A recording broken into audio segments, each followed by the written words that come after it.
Shalom Bapak Ibu Saudara sekalian, selamat hari Minggu. Selamat datang di ibadah GKA Gloria. Kita bersyukur hari ini Tuhan telah memberikan kita kesempatan untuk beribadah kepadanya. Saya menyapa Bapak Ibu Saudara sekalian yang baru pertama kali bergabung dengan ibadah kami.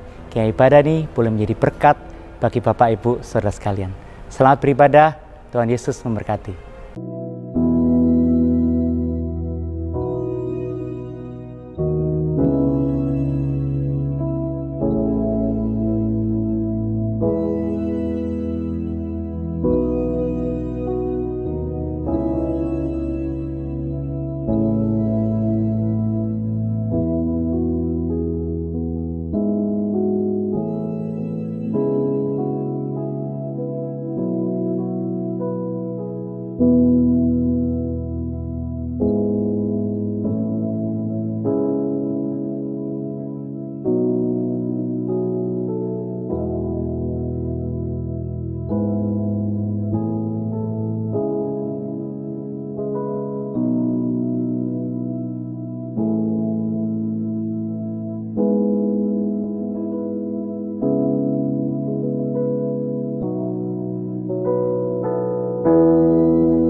Shalom jemaat sekalian, selamat pagi.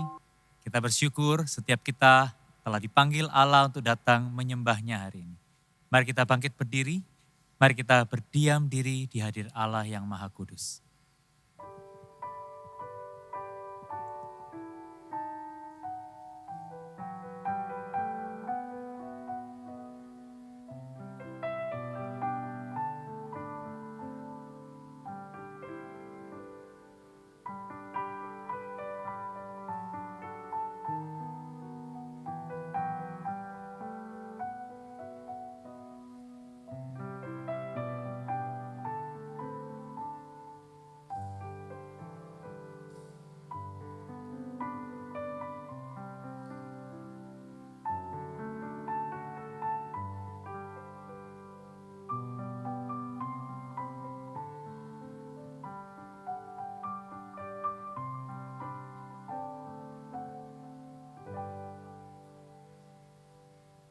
Pertolongan kita adalah dalam nama Tuhan yang menjadikan langit dan bumi.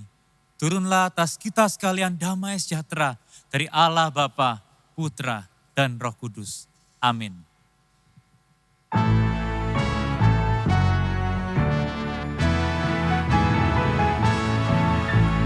Hormat diberi bagi Bapa, Anak, dan Roh Kudus, dari mula sampai sekarang dan seterusnya,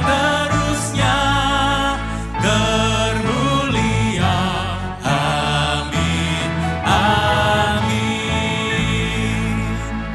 Tuhanlah yang empunya bumi serta segala isinya, dan dunia serta yang diam di dalamnya. Sebab dialah yang mendesarkannya di atas langit dan menegakkannya di atas sungai-sungai. Siapakah yang boleh naik ke atas gunung Tuhan? Siapakah yang boleh berdiri di tempatnya yang kudus? Orang yang bersih tangannya dan murni hatinya, yang tidak menyerahkan dirinya kepada penipuan, dan yang tidak bersumpah palsu. Engkau mengenal kami Tuhan. Kami berdosa dan bercela. Suci dan kuduskan kami.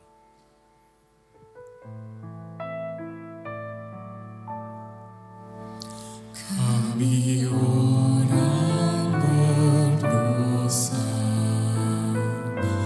datang ke hadirat-Mu, layakkanlah kami semua, perkenankanlah kami. Kami rindu meninggikan Kau, Allah kami yang suci. Suci, suci, suci, Allah Maha Kuasa, kami dini hari memuji rahmat-Mu. suci, suci, suci, Allah Maha Kasih, Allah Tritunggal,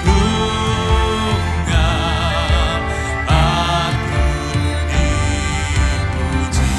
Puji Dia, Allah yang suci dengan segenap hati. suci, suci, suci, Allah yang dipuji di depan tahta-Mu, pemberi mahkotanya,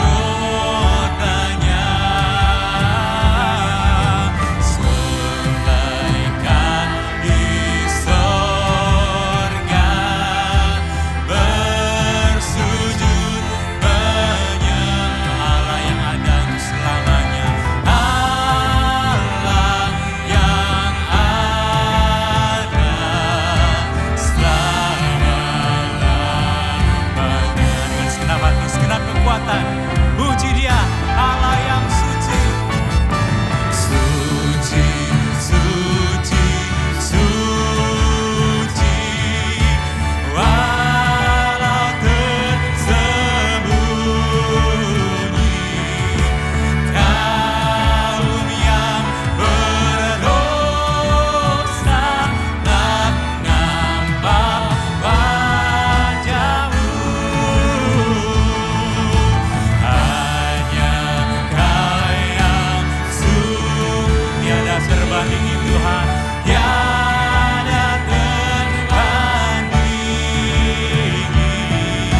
Kuasa sempurna, indah dan murni. Kuasa sempurna, indah dan murni.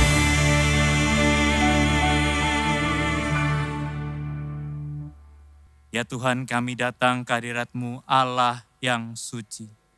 Kami tidak berlayak di hadapan-Mu Tuhan. Kami bernoda dan bercela.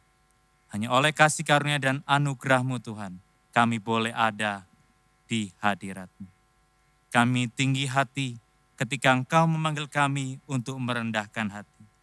Kami kikir ketika Engkau memanggil kami untuk bermurah hati. Kami membenci ketika Engkau memanggil kami untuk mengasihi. Kami mendendam ketika Kau memanggil kami untuk mengampuni. Kami datang dengan segala kerendahan hati Tuhan. Kiranya Engkau Tuhan boleh menyucikan kami, menguduskan kami dari segala dosa. Layakkan kami agar kami dapat memuji-Mu, menyembah-Mu, meninggikan-Mu Tuhan. Angkatlah kepala kami dan bangkitkan setiap kami. Biarlah kami membuka hati kami, menerima sukacita yang datangnya dari Tuhan di sepanjang ibadah ini. Di dalam dan demi nama Yesus kami berdoa. Amin. Berita anugerah bagi setiap kita terambil dari Efesus pasal yang pertama ayatnya yang ke-7. Sebab di dalam Dia dan oleh darahnya kita beroleh penebusan, yaitu pengampunan dosa menurut kekayaan kasih karunia-Nya. Jemaat dipersilakan duduk. Mari kita bersama-sama bersuka cita di hadapan Tuhan. Membuka hati kita dengan sukacita yang datangnya dari sorga. Mari kita memuji nama Tuhan kita. Bersyukur atas anugerahnya bagi engkau dan saya. Puji Dia dengan segenap kekuatan. Terima sukacita surga, itulah kekuatan bagi jiwa. Ku dapat rasakan kasih-Nya di tengah badai yang bergelora. Terima sukacita surga, itulah kekuatan bagi jiwa. Ku dapat saksikan kuasa-Nya, taklukkan badai yang berhaleluya. Haleluya, Kau ada dalam hatiku, takkan patah semangatku, takkan hilang kekuatanku. Haleluya, ku mau bersorak bagimu, sukacita surga nyata penuhiku. Dengan hati penuh syukur bersukacita, pujikan pujian ini. Terima sukacita surga. Terima sukacita surga, itulah kekuatan bagi jiwa. Ku dapat saksikan kuasa-Nya di tengah badai yang bergelora. Terima sukacita surga, itulah kekuatan bagi jiwa. Ku dapat saksikan kuasa-Nya, taklukkan badai yang berhaleluya.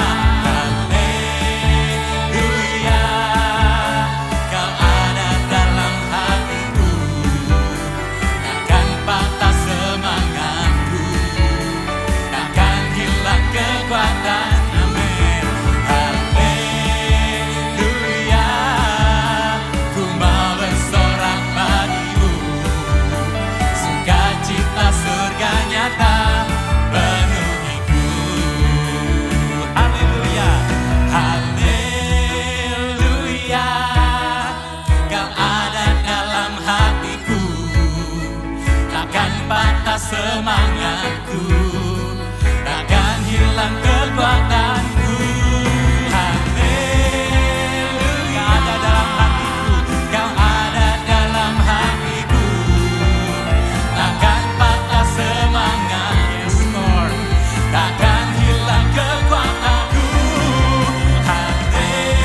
Haleluya, ku mau bersorak bagimu, sukacita surga nyata penuhiku. Sukacita surga nyata penuhiku. One more time. Sukacita surga, sukacita surga nyata penuhiku. Terima kasih Tuhan, puji namanya. Kita bersyukur Tuhan memberikan sukacita atas hidup kita. Ia juga membimbing, memegang tangan kita.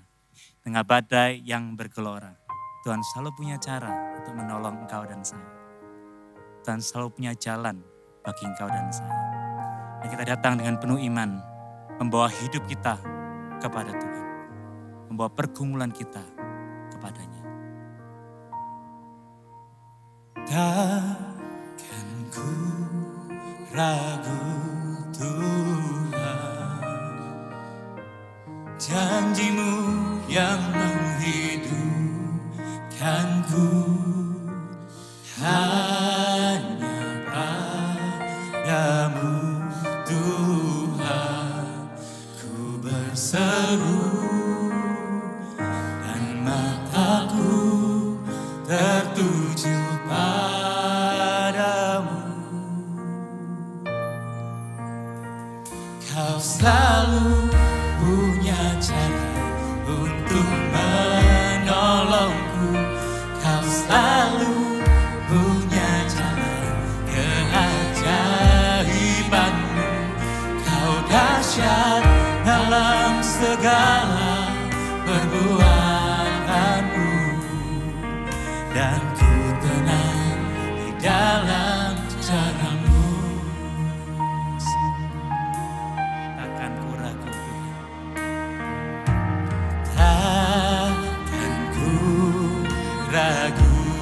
Tuhan, janji-Mu yang menghidupkanku, hanya padamu Tuhan ku berseru, dan mataku tertuju padamu. Kau selalu punya cara untuk menolongku. Kau selalu punya jalan keajaiban-Mu. Kau dahsyat dalam segala perbuatanmu, dan ku tenang di dalam cara-Mu.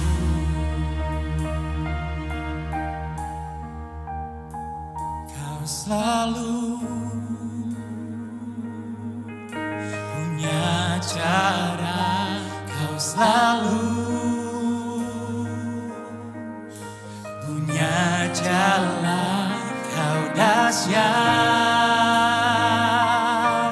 atas perbuatan-Mu, dan ku hidup percaya padamu. Say to the Lord, Kau selalu punya cara, Kau selalu punya jalan, Kau dahsyat atas perbuatan-Mu, dan ku hidup percaya padamu. Oh, oh, Kau selalu punya cara untuk menolongku. Kau selalu punya cara keajaiban-Mu. Kau dahsyat dalam segala perbuatanmu, dan ku tenang di dalam cara-Mu. Kau dahsyat dalam segala perbuatanmu, dan ku tenang di dalam cara-Mu. Bapak Ibu, di tengah-tengah kehidupan kita mungkin saat ini kita bingung kemana kita harus melangkah. Bagaimana kita harus menjalani setiap pergumulan hidup kita. Mari kita datang kepada Tuhan karena Ia selalu punya cara yang mungkin tidak terpikirkan bagi setiap kita. Ia selalu punya jalan yang Ia buka bagi umat-Nya, kawanan dombanya. Mari kita datang membawa pergumulan pribadi kita di hadapan Tuhan yang mengasihi kita. Mari berdoa secara pribadi di hadapan.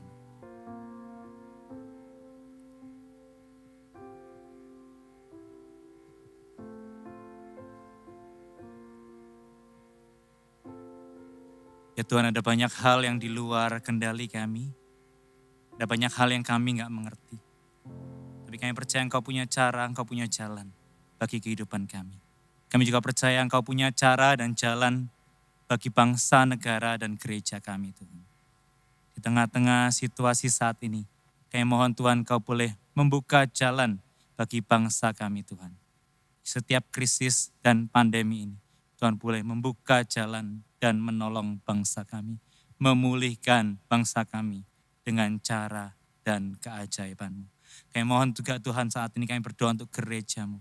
Kiranya Engkau Tuhan yang boleh memberkati gereja-Mu, membuka jalan dengan cara-Mu yang ajaib. Engkau pelihara gereja-Mu, pelihara setiap orang percaya di dalamnya. Karena gereja bukanlah hanya pertemuan ibadah, bukan hanya sekedar nyanyian dan pujian belaka. Tapi gereja adalah setiap orang Tuhan yang Kau pelihara, beriman, berjalan, semakin serupa dengan Kristus. Pegang tangan setiap kami Tuhan, pegang gereja-Mu dan bangsa kami. Dan saat ini kami menaikkan doa yang diajarkan oleh Tuhan Yesus. Bapa kami yang di sorga, dikuduskanlah nama-Mu, datanglah kerajaan-Mu, jadilah kehendak-Mu, di bumi seperti di sorga. Berikanlah kami pada hari ini makanan kami yang secukupnya, dan ampunilah kami akan kesalahan kami. Seperti kami juga mengampuni orang yang bersalah kepada kami. Dan janganlah membawa kami ke dalam pencobaan, tetapi lepaskanlah kami daripada yang jahat. Karena Engkaulah yang punya kerajaan dan kuasa dan kemuliaan sampai selama-lamanya. Amin. Saya mengundang jemaat untuk bangkit berdiri. Bersama dengan gereja, segala abad dan tempat, mari kita mengikrarkan pengakuan iman rasuli.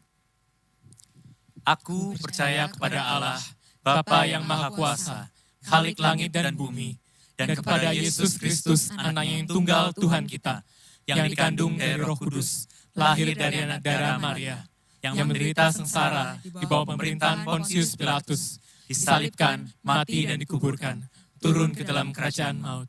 Pada hari yang ketiga, bangkit pula dari antara orang mati, naik ke surga, duduk sebelah kanan Allah, Bapa yang Maha Kuasa. Dan dari sana Ia akan datang untuk menghakimi orang yang hidup dan yang mati. Aku percaya pada Roh Kudus, gereja yang kudus dan am, persekutuan orang kudus, pengampunan dosa, kebangkitan tubuh, dan hidup yang kekal. Amin. Silakan duduk. Allah Roh Kudus menyertai hidup kita. Kiranya Ia juga menuntun kita untuk mengenal firman-Nya, sehingga kita boleh hidup memuliakan Dia, mengutamakan Dia di dalam hidup kita.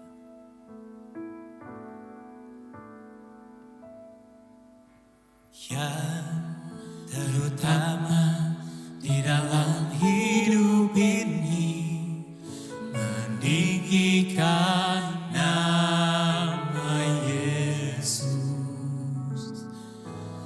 Yang terutama di dalam hidup ini, memuliakan nama-Nya. Haleluya, haleluya, saya mau cinta Yesus. Haleluya, haleluya, saya mau cinta Yesus. Dan menjadi komitmen kita di hadapan Tuhan. Yang terutama hanya Engkau Tuhan. Yang terutama di dalam hidup ini, meninggikan nama Yesus. Yang terutama di dalam hidup ini, memuliakan nama-Nya. Haleluya, haleluya, saya mau cinta Yesus.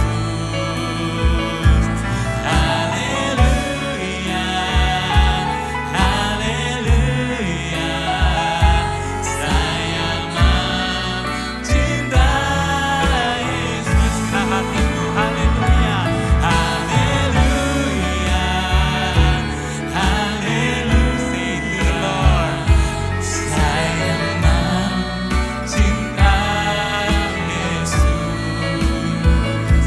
Haleluya, haleluya, saya mau cinta Yesus. Saya mau cinta Yesus.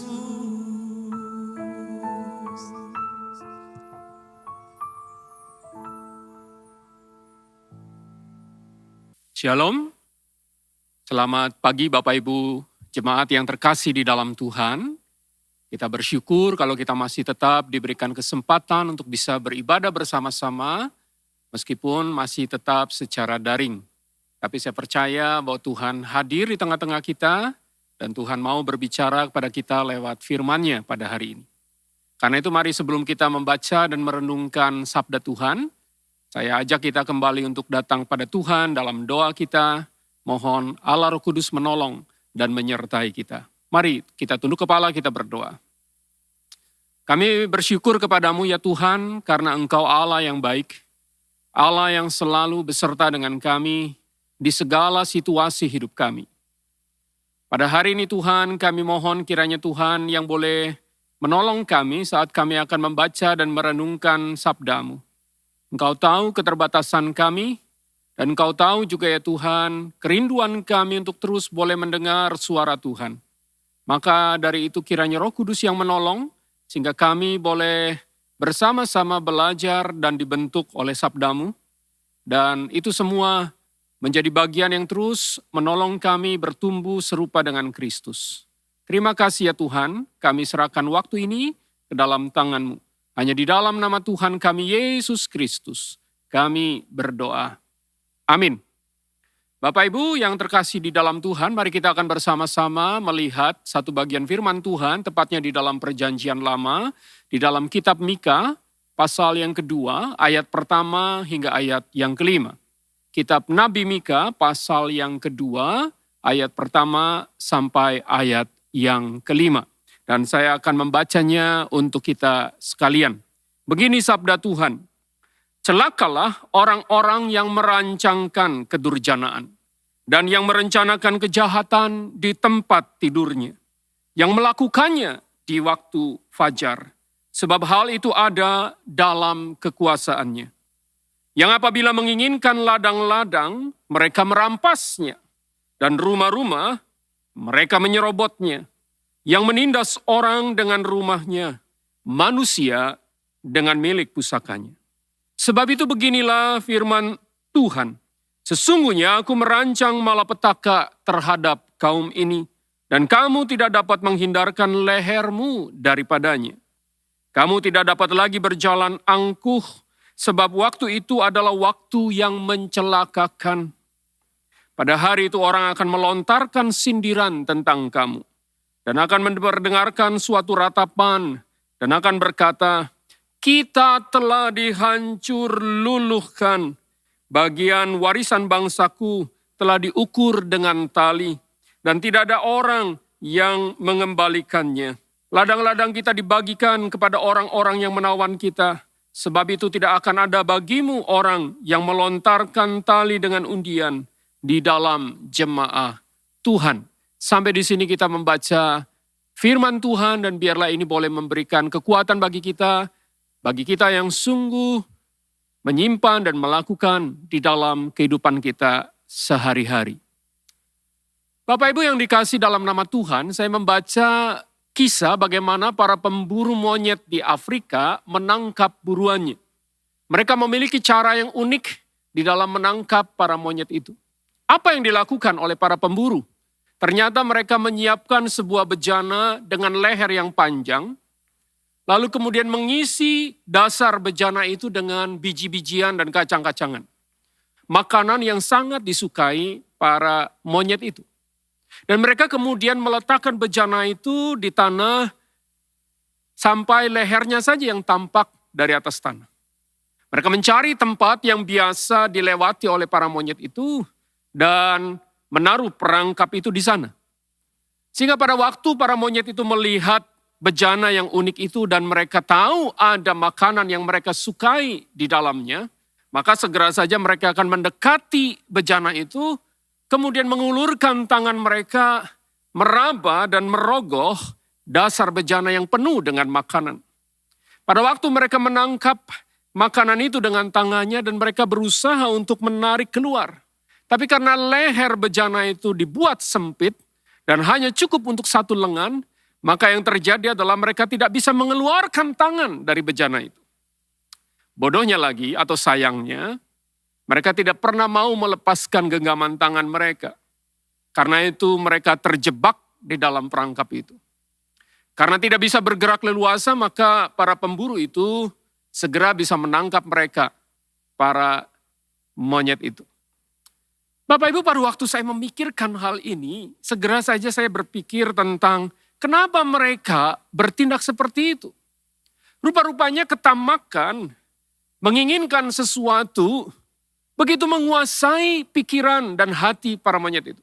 Sehingga mereka tidak pernah melepaskan tangannya dan akibatnya mereka terperangkap di dalamnya.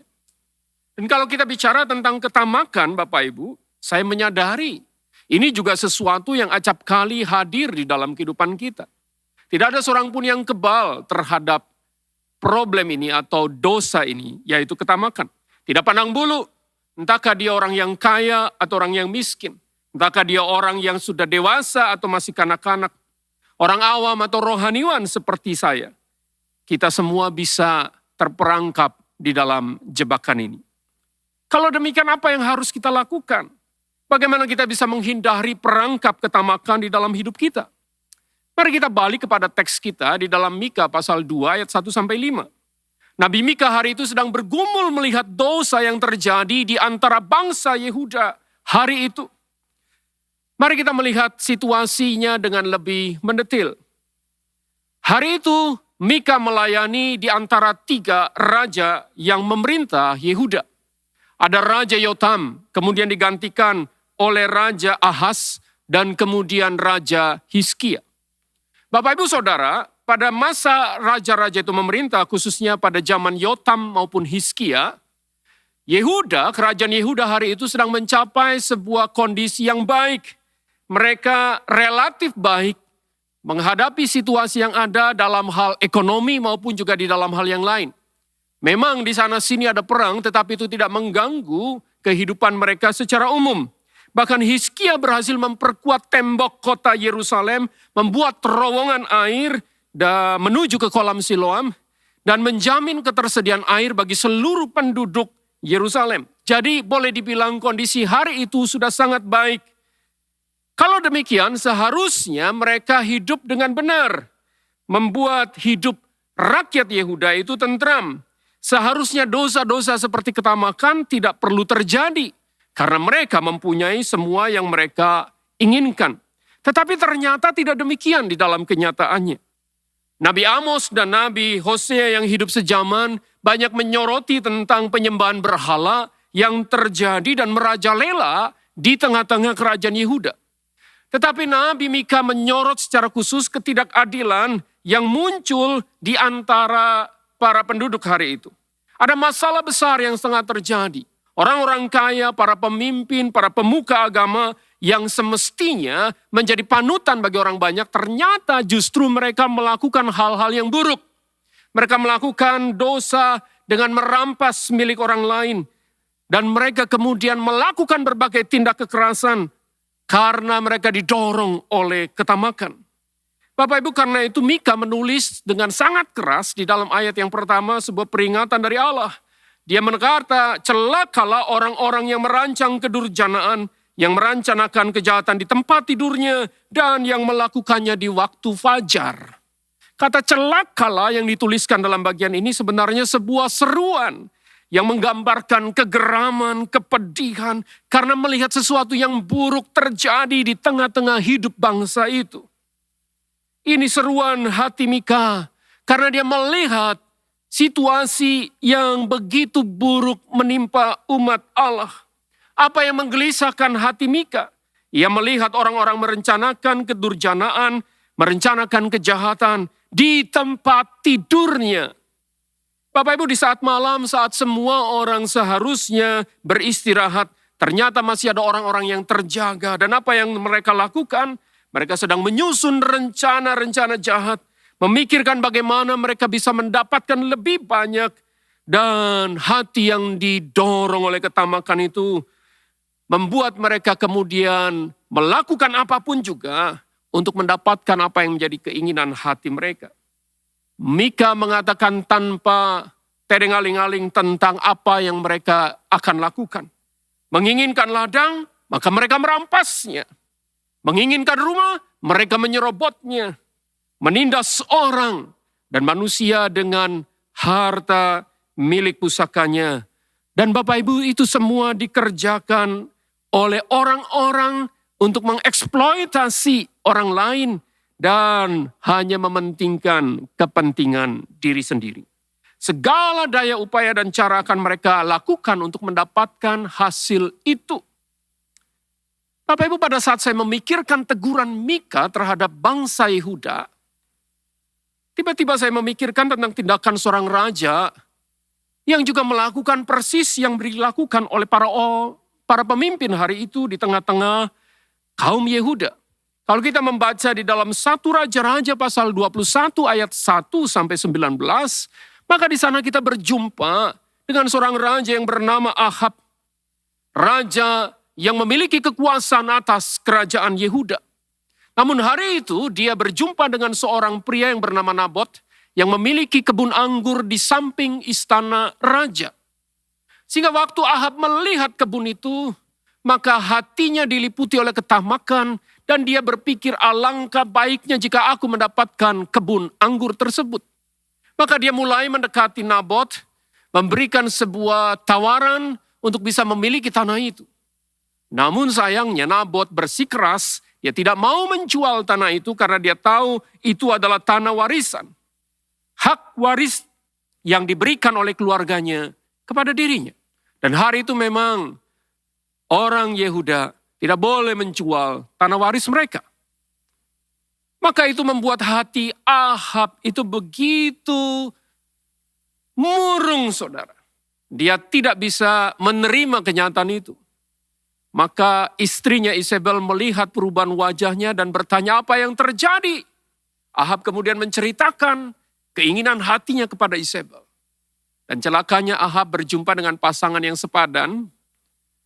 Isabel kemudian merancangkan sebuah rencana jahat. Dia menulis surat kaleng yang kemudian menuduh Nabot sudah melakukan dosa dan pelanggaran dan membawanya ke hadapan pengadilan agama.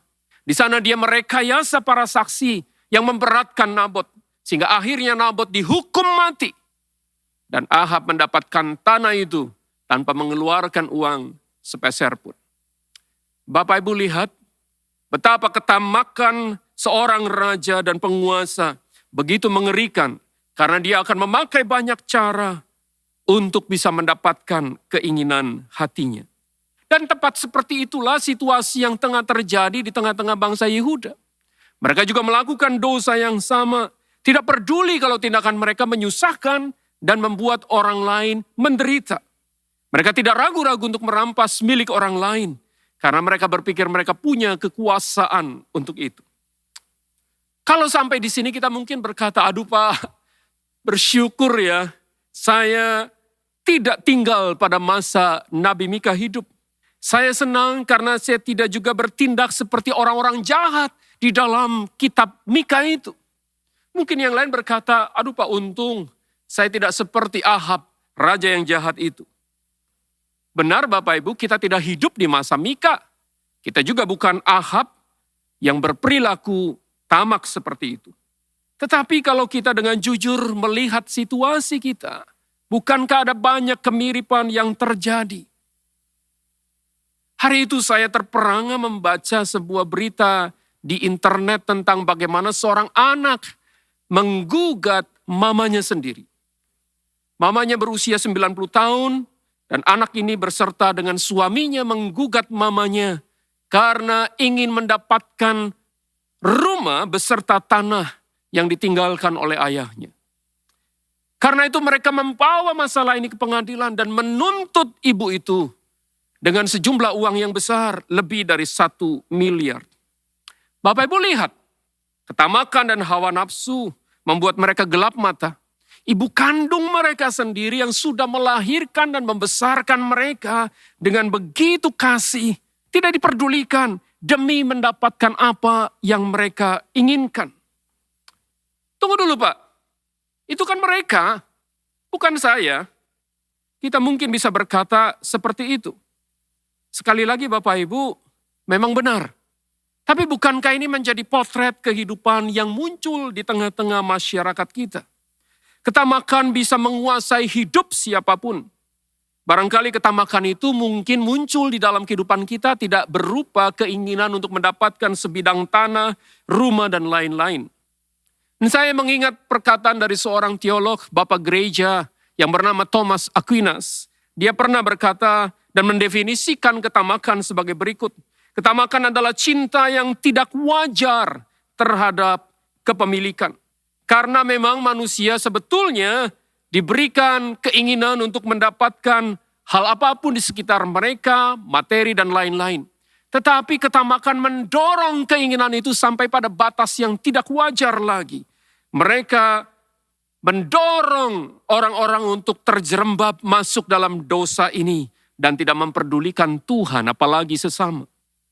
Karena itu saya juga mendefinisikan ketamakan itu sebagai sebuah keinginan untuk mendapatkan sedikit lebih banyak dari yang saya miliki hari ini. Bapak Ibu, saya melihat sebuah karikatur kisah ilustrasi yang pernah ditulis oleh seorang bernama Walter Robert Heuvel, seorang pendeta Belanda yang hidup di abad ke-19, dan dia mencoba menggambarkan ketamakan itu lewat sebuah kisah. Kisahnya seperti ini Bapak Ibu. Suatu ketika hiduplah seorang pemecah batu. Dia seorang yang rajin dan bekerja dengan keras. Tapi sampai satu titik dia tidak merasa puas dengan hidupnya, karena dia merasa hidupnya berjalan seperti itu-itu saja. Dan dia mulai melihat sekelilingnya dan kemudian berkata, alangkah enaknya kalau aku menjadi seorang yang kaya sehingga aku tidak perlu bekerja. Rupa-rupanya ada seorang malaikat yang mendengar perkataan itu dan kemudian mengabulkan keinginannya. Maka pria itu dalam sekejap berubah menjadi orang yang sangat kaya.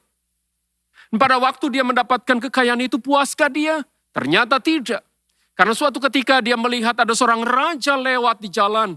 Dia diiringi oleh banyak orang, ditutupi dengan payung. Dan itu membuat dia berpikir, oh ternyata kalau menjadi raja hidupku akan lebih puas.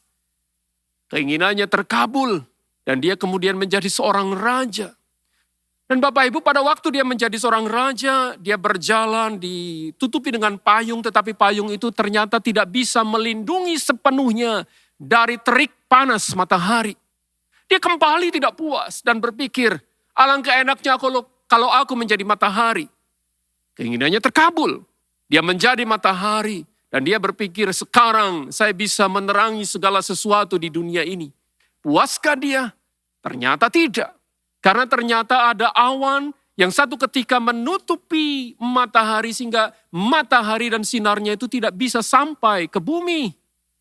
Dan dia berpikir, oh ada yang lebih hebat ternyata. Dan dia berpikir seandainya aku bisa menjadi awan. Keinginannya terkabul Bapak Ibu. Dia menjadi awan. Awan itu dibawa oleh angin kemudian menjadi besar dan berubah menjadi hujan yang lebat sekali. Menghancurkan banyak hal, membuat banjir dan kerusakan di bumi. Tapi dia melihat bahwa ternyata ada sebongkah batu yang tidak tergeser dan tidak tergerak oleh derasnya air yang diakibatkan hujan yang besar itu. Maka dia mulai berpikir, oh ada sesuatu yang lebih hebat. Dan dia berpikir, seandainya aku bisa menjadi batu. Keinginannya sekali lagi terkabul. Dia menjadi batu. Dan sekarang dia berkata, aku sangat berkuasa. Tapi betapa terkejutnya dia karena tidak lama sesudah itu, datanglah seorang pria yang membawa palu yang besar. Seorang pemecah batu. Dan kemudian dia bekerja memecahkan batu itu. Kali ini dia berpikir sekali lagi, oh ternyata menjadi seorang pemecah batu adalah sesuatu yang menyenangkan. Dia dikabulkan keinginannya dan kembali menjadi pemecah batu. Bapak Ibu lihat, hati manusia dipenuhi oleh begitu banyak keinginan.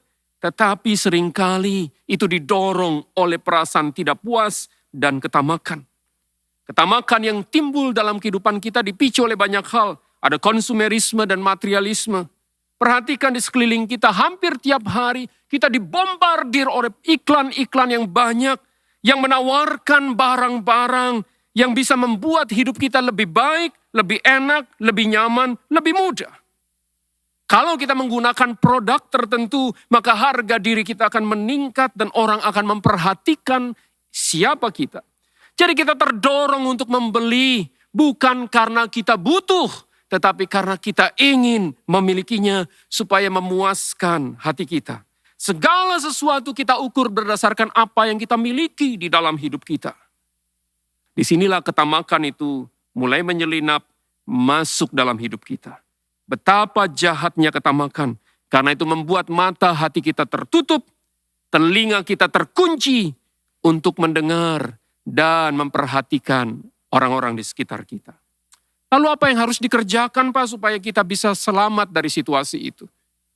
Nabi Mika kembali mengingatkan kita di dalam pasal 2 ayat 3 dan keempat, bagaimana Tuhan sedang mengatakan bahwa Allah akan menghukum mereka karena dosa itu jika mereka tidak pernah bertobat. Allah tidak tinggal diam melihat dosa itu. Tuhan berkata, aku sedang merancangkan malapetaka terhadap kaum ini dan engkau tidak akan bisa menghindarinya. Bahkan lehermu tidak akan terhindar. Berarti itu sesuatu yang pasti untuk datang kepada mereka sebagai hukuman Allah.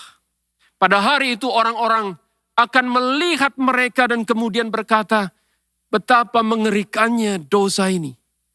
Loh Pak, dosa ketamakan, apakah itu membuat Allah begitu murka? Iya, bagi Allah dosa ketamakan bukan sesuatu yang ringan, bukan sesuatu yang main-main.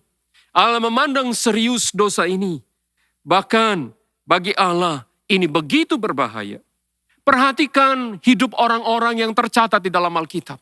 Kita berjumpa dengan Lot, keponakan dari Abraham. Yang pada saat dia diberikan pilihan untuk memilih tempat di mana dia bisa tinggal, maka segera saja tanpa berpikir panjang dan menunggu waktu lama, dia mengarahkan pandangannya ke lembah sungai Yordan yang begitu subur itu. Dan kemudian dia memilih tempat itu sebagai tempat untuk tinggal. Semestinya Abraham sebagai orang yang lebih tua pamannya yang memilih pertama kali. Tetapi Lot dengan ketamakannya, dia berusaha mendapatkan yang terbaik. Dan dia tidak memperdulikan Abraham pamannya sendiri. Yang tidak diketahui oleh Lot adalah bahwa di sana dia akan tinggal di dekat kota Sodom dan Gomora yang begitu jahat para penduduknya. Dan Allah berencana untuk menghancurkan kota itu. Lihat Bapak Ibu, pilihan yang diambil oleh Lot karena didorong oleh ketamakan. Harus Lot bayar dengan begitu mahal. Dia kehilangan istrinya karena menjadi tiang garam. Hidup keluarganya berantakan. Dan dia kemudian menanggung semua itu karena sebuah pilihan yang salah. Di dalam Alkitab kita juga berjumpa dengan seorang raja yang luar biasa, raja pertama dari Israel yang bernama Saul. Seorang yang luar biasa dipakai oleh Allah. Suatu ketika Allah berkata melalui Samuel supaya Saul berperang dengan orang-orang Amalek, mengalahkan mereka dan menumpas habis para penduduk Amalek. Maka Saul pergi menuju kota Amalek itu dan dia berperang menghancurkan lawannya. Allah memerintahkannya untuk menumpas habis apa yang ada di kota Amalek. Tetapi dia ternyata tidak melakukannya. Saul membiarkan Agag, raja orang Amalek itu hidup. Karena baginya dengan menawan Agag itu adalah sebuah trofi kemenangan. Bahwa dia seorang raja yang sanggup mengalahkan musuhnya.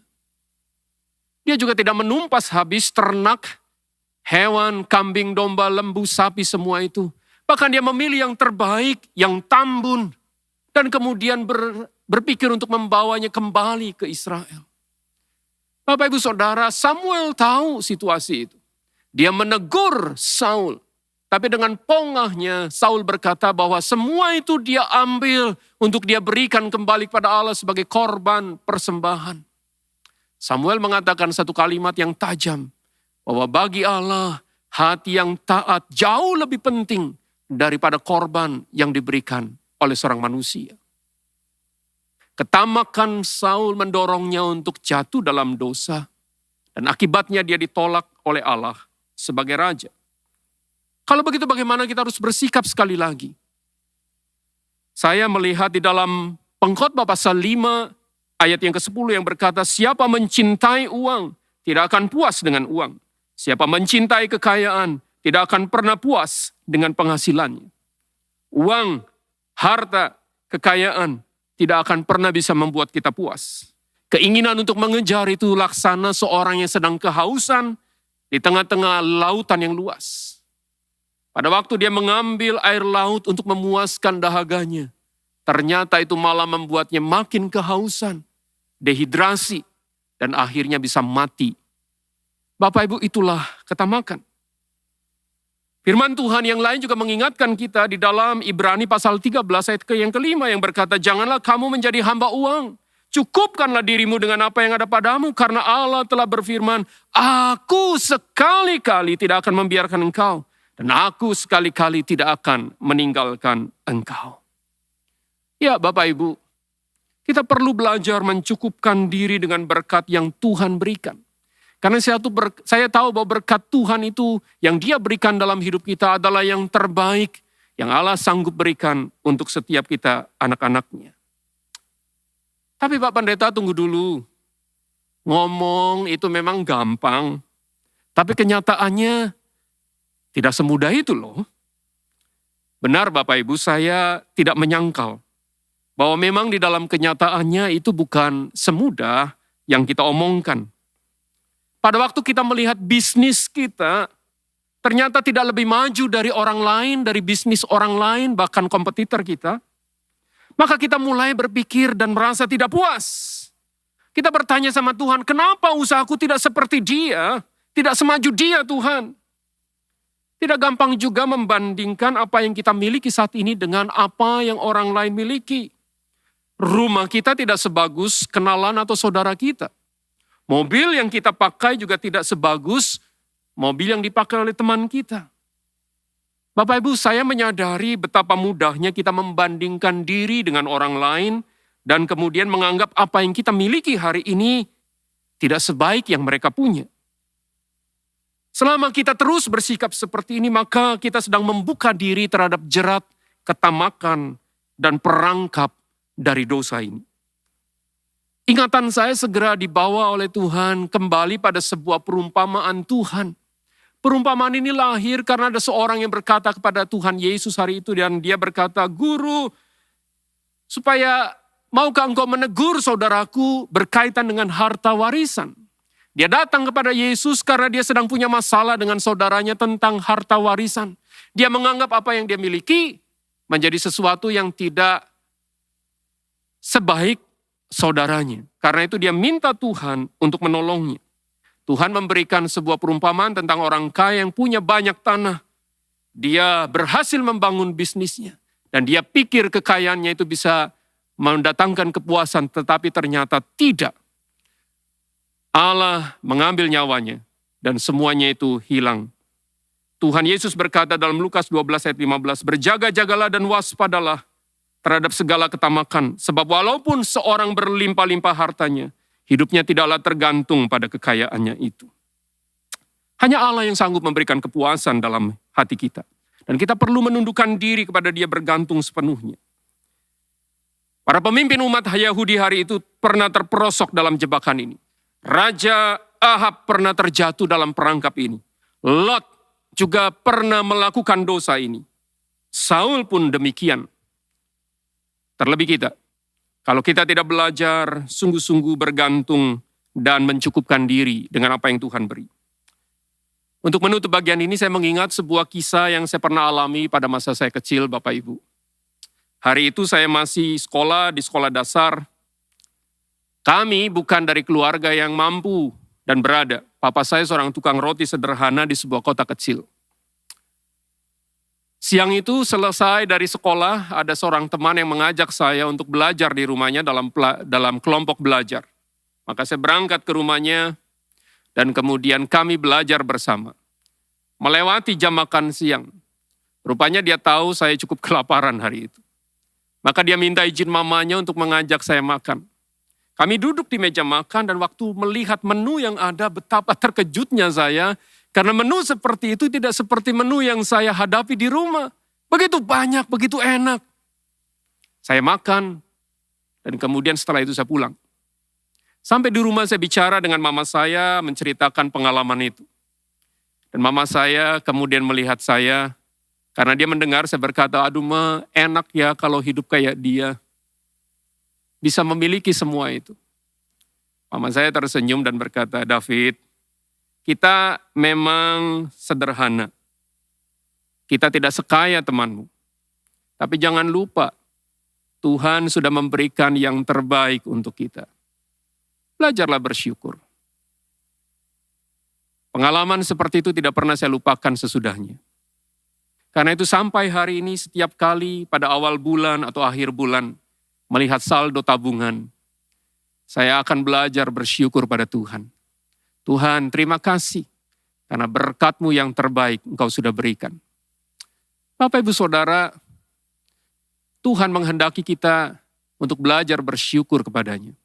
Karena Dia Allah yang selalu mencukupkan segala kebutuhan kita.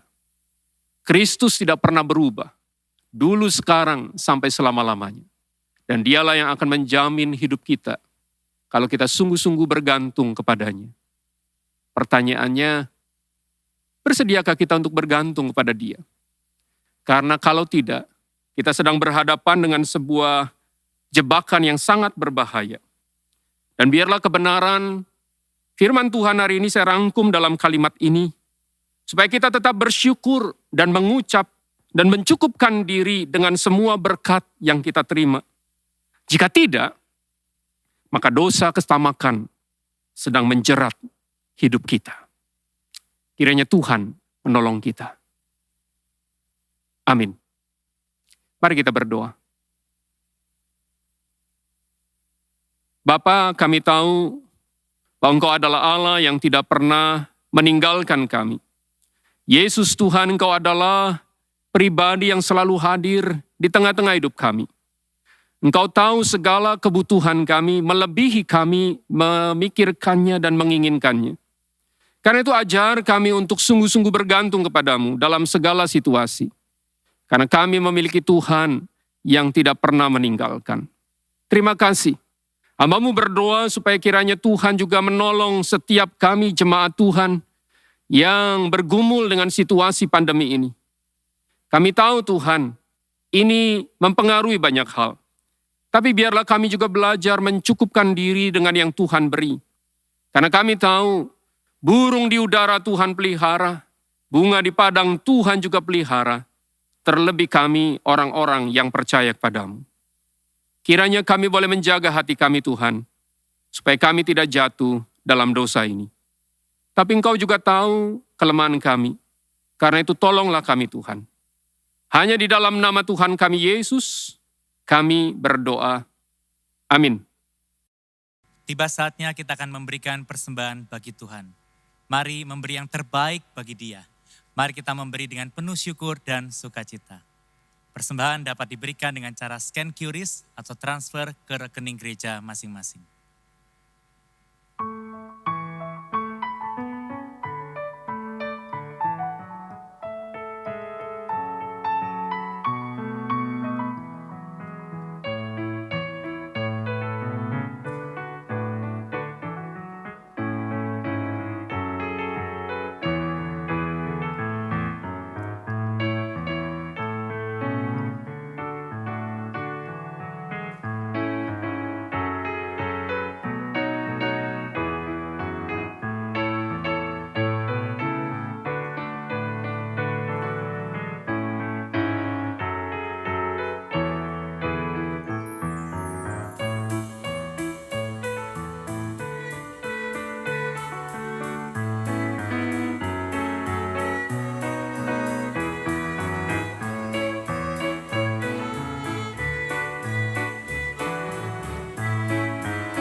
Mari saya undang Bapak Ibu Saudara sekalian untuk bangkit berdiri, kita akan membawa persembahan kita ke dalam doa.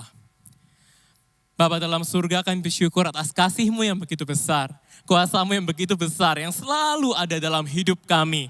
Sungguh anugerah yang luar biasa.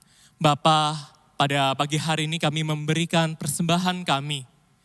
Kami mengembalikan berkat yang telah Kau berikan kepada kami. Kiranya persembahan yang kami berikan ini dapat memperluas kerajaan-Mu, memperluas pengabaran Injil, dan serta memberkati jemaat-Mu.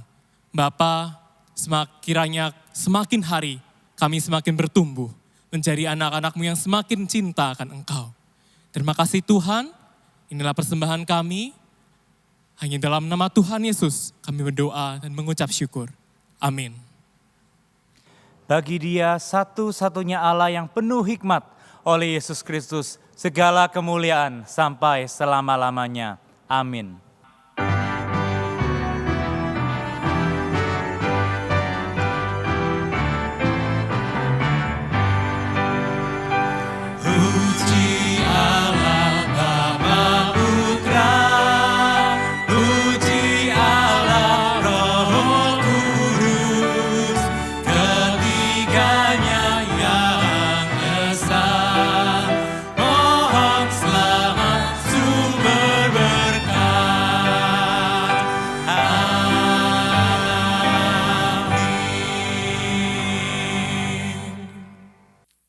Bapak Ibu Saudara, di ujung dari kebaktian ini, mari kita akan datang kembali pada Tuhan di dalam doa kita dan menerima berkat dari Tuhan.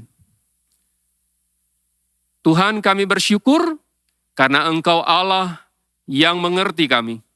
Dan kami percaya bahwa hidup kami ada di dalam tangan pemeliharaan-Mu. Engkau Bapa yang menyediakan segala yang kami butuhkan. Karena itu biarlah kami boleh bergantung sepenuhnya kepada Engkau ya Yesus. Terima kasih untuk segala kebaikan-Mu. Jemaat yang dikasihi Tuhan, sekarang arahkanlah hatimu kepada Dia dan terimalah berkat Tuhan. Kiranya kasih karunia dari Allah Bapa Surgawi, anugerah yang berlimpah dari Tuhan kita Yesus Kristus, penyertaan dan pimpinan dari Allah Roh Kudus, Allah Tritunggal itu, yang terus memelihara, mencukupkan, dan menjaga hidup kita dari waktu ke waktu, sekarang sampai selama-lamanya. Amin.